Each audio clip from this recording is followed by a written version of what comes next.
আজকে তৈরি করে নেব গন্ধবিহীন হাঁসের মাংস। যারা কখনো হাঁসের মাংস খান নাই তারাও খাবেন। হাঁস পরিষ্কার করা একটু ঝামেলার, তবে খেতে অনেক টেস্ট। তো হাঁস পরিষ্কার করে নিয়েছি, এবার কেটে আরও ধুয়ে পরিষ্কার করে নিলাম। এখানে যোগ করব 2টি উপকরণ, 2 চামচ ভিনেগার আর 1 ফালি লেবুর রস দিয়ে ওই হাঁসের মাংসটা কিছুক্ষণ মেখে রেখে দিলেই হাঁসের মাংসের যে বাজে গন্ধ সেটা থাকবে না।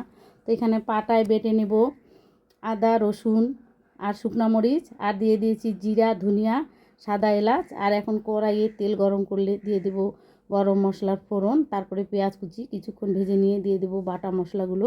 সামান্য পানি দিয়ে একটু নেড়ে চেড়ে এখন দিয়ে দেব হলুদ গুঁড়ো, মরিচ গুঁড়ো আর স্বাদ মতো লবণ।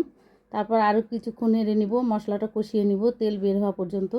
তারপরে এখন দিয়ে দিলাম মাংসগুলো দিয়ে আরও কিছুক্ষণ নেড়ে নেব। আসলে হাঁসের মাংস খেতে অনেক টেস্ট, কিন্তু বাছার জন্য অনেকেই খেতে চায় না। আর সামান্য একটু পানি দিয়ে ঢেকে দিব, বেশি পানি দিব না, কারণ মাংস থেকে অনেক পানি বেরিয়ে আসবে আর এই পানি দিয়ে মাংসটা সিদ্ধ হয়ে যাবে।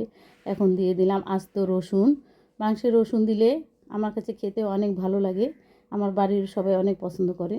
তো মাংস সিদ্ধ হয়ে গেছে, রসুন সিদ্ধ হয়ে গেছে, এখন উপর থেকে ছড়িয়ে দিলাম কিছুটা গরম মশলা। আর এই তো দারুণ করে তৈরি করে নিলাম হাঁসের মাংস।